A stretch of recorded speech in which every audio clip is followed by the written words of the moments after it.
The flyer that blew down the sidewalk and plastered itself to Mira Alvarez's calf advertised, "Cupid in the Dark, a blindfolded speed dating adventure." She peeled the neon paper free, meaning only to throw it away. But by the time she reached the trash can, her eyes had already skimmed the details.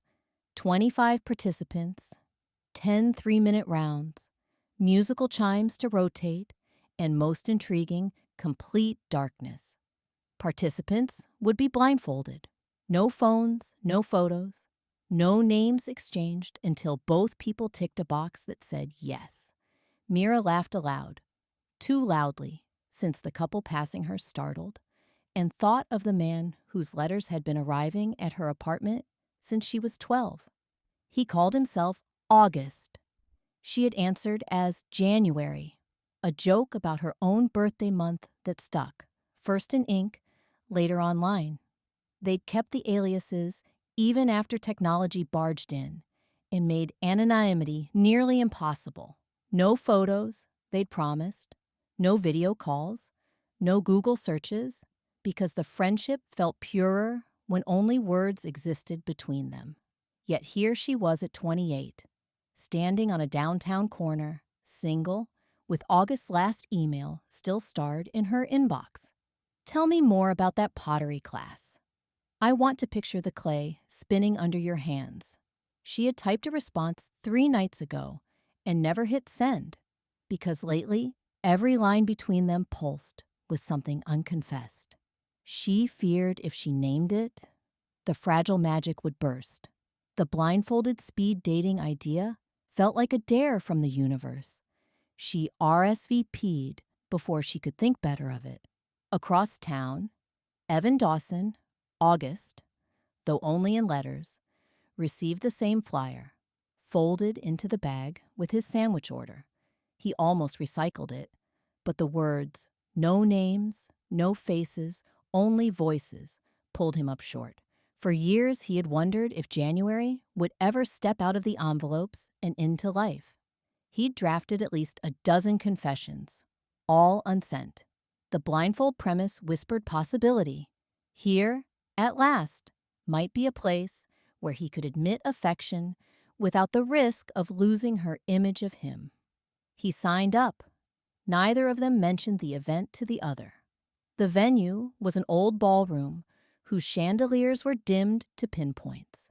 Staff in crimson vests tightened soft satin masks around each guest's eyes, then guided them to cafe-sized tables.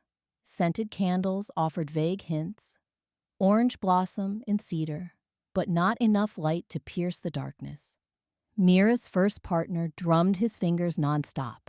The second answered every question with, "That's complicated." She tried to stay curious, but the speed dating timer gusted them along. After round 5, she began to doubt her whim. When the bell rang for round 6, a hand brushed hers at the table edge. Something about the warmth in those fingers made her breath catch. "Hello," the stranger said.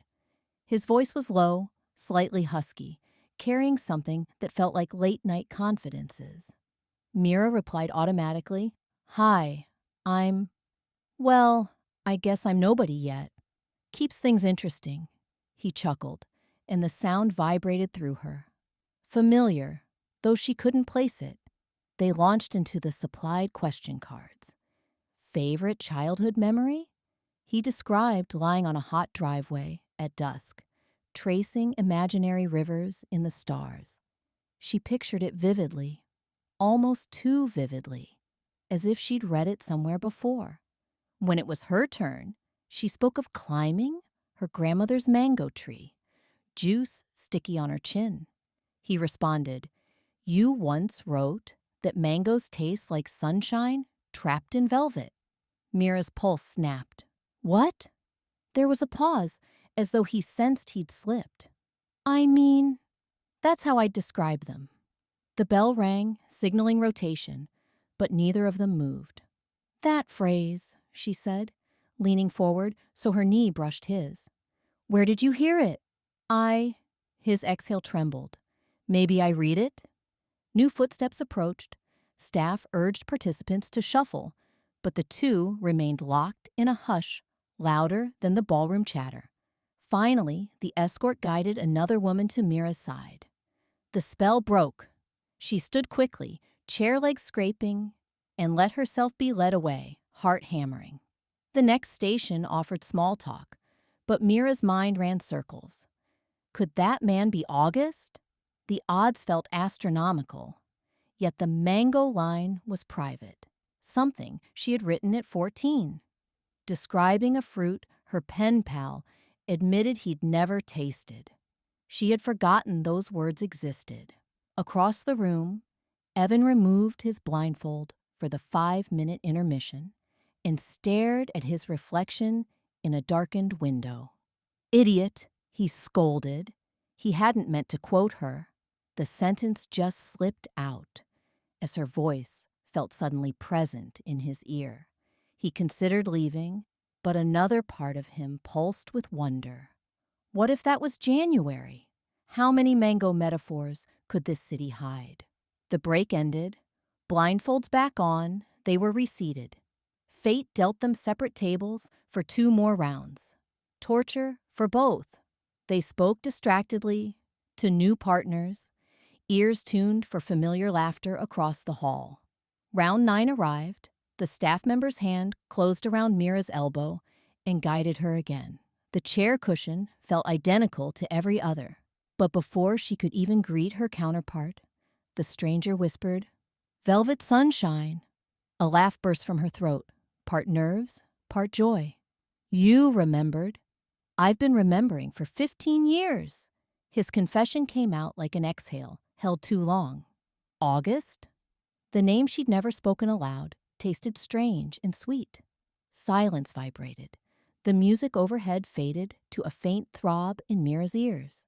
"January?" he returned. She nodded before realizing he couldn't see.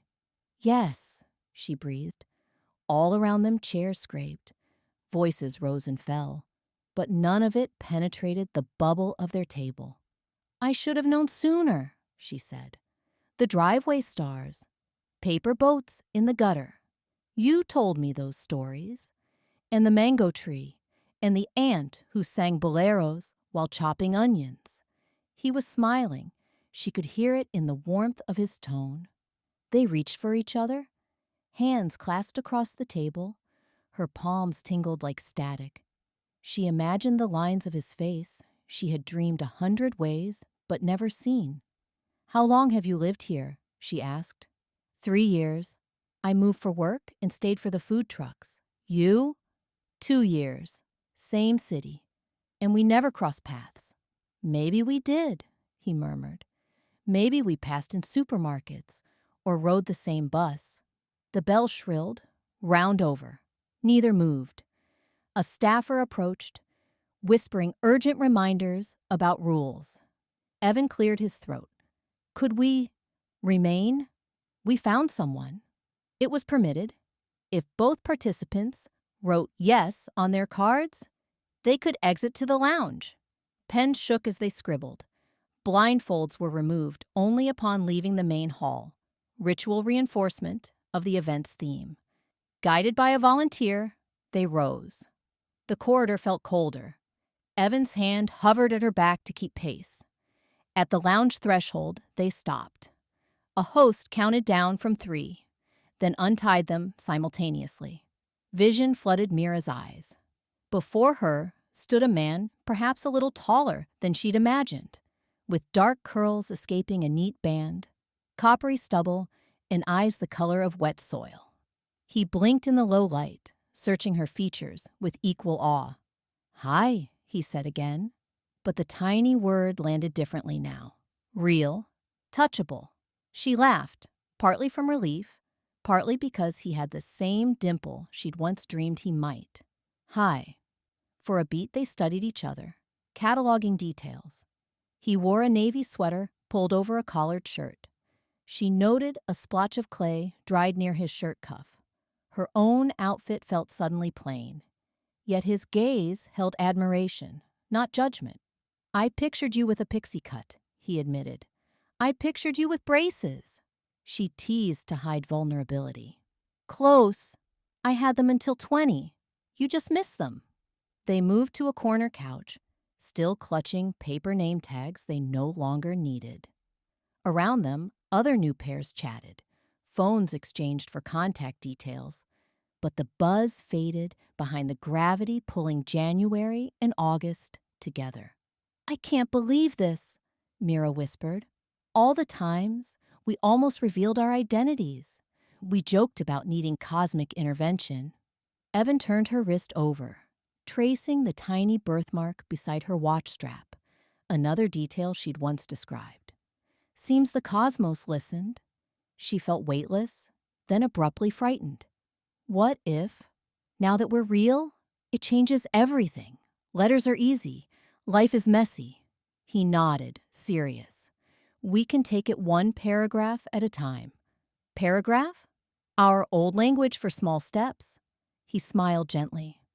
We don't have to rush a chapter we're not ready to write. The metaphor soothed her.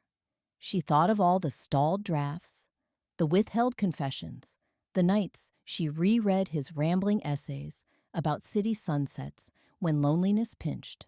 Evan's knee brushed hers and stayed. A server passed with glasses of sparkling water. They each accepted one, but set them on the table untouched. Mira said, I never asked. What do you actually do here? Your letters mention tech, but that covers entire galaxies. User experience research for a medical device company. I interview patients, figure how to make the hardware less confusing. He shrugged. Storytelling in another format, I guess. She grinned. I teach middle school art now. The pottery you asked about? I'm terrible, but the kids think I'm a genius because I can make a semi-round bowl. I meant it when I wrote I wanted to see your hands on clay. He lifted her fingers. Now I can. Blood rushed to her cheeks. The air between them seemed charged again, richer than the scented candles in the ballroom. We should probably leave, he said. This sofa is getting cramped. Coffee? Or mango smoothies? He laughed. Lead the way. Outside, city lights glittered on wet pavement from a recent drizzle. They walked shoulder to shoulder, sharing an umbrella Evan produced. With each step, words piled up, bits of trivia that never fit in letters.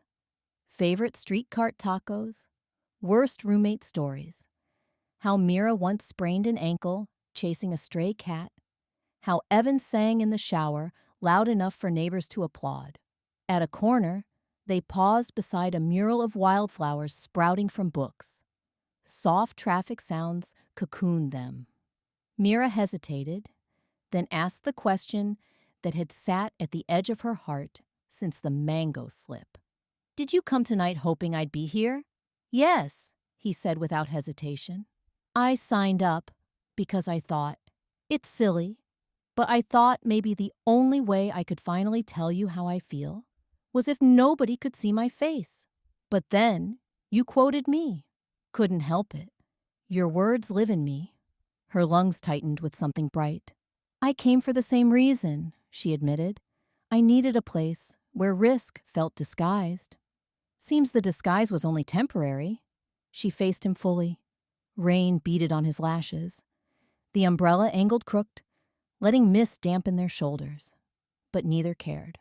I'm scared, she said. Not of you, of losing what we've had. We haven't lost a thing, Evan promised. We're adding pages. He took her other hand, thumbs stroking the web of skin there. A cab's horn echoed down the avenue. The scent of a bakery drifted through damp air. Mira realized she had been writing this moment in her head for years. It was always twilight in those daydreams, always the hush before a kiss. Evan's voice dropped. I'm going to do something impossible if I keep standing here. She smiled into it. Do the impossible. He leaned in slowly, giving her time to pull away.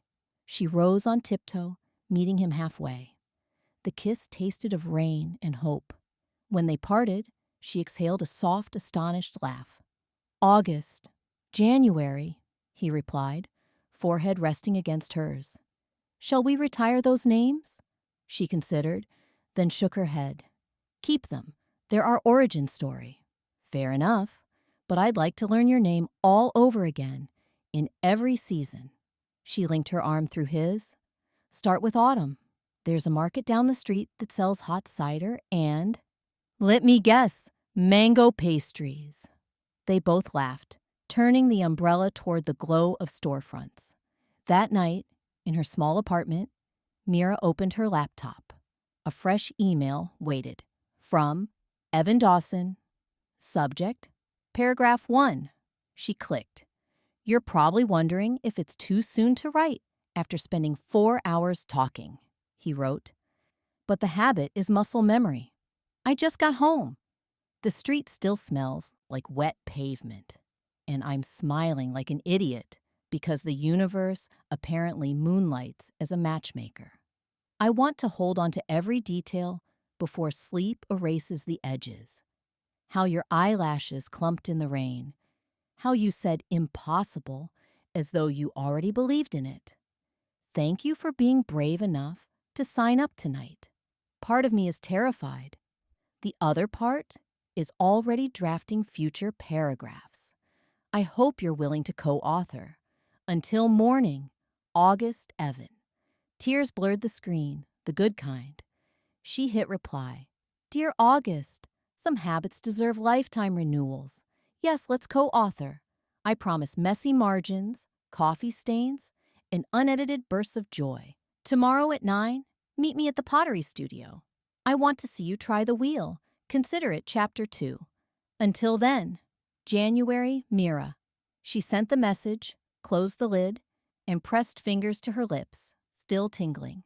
Outside her window, rain softened into mist. Somewhere across the city, another computer chimed. 2 stories that had traveled parallel for half a lifetime finally bent toward each other, ink meeting breath, darkness giving way to recognition.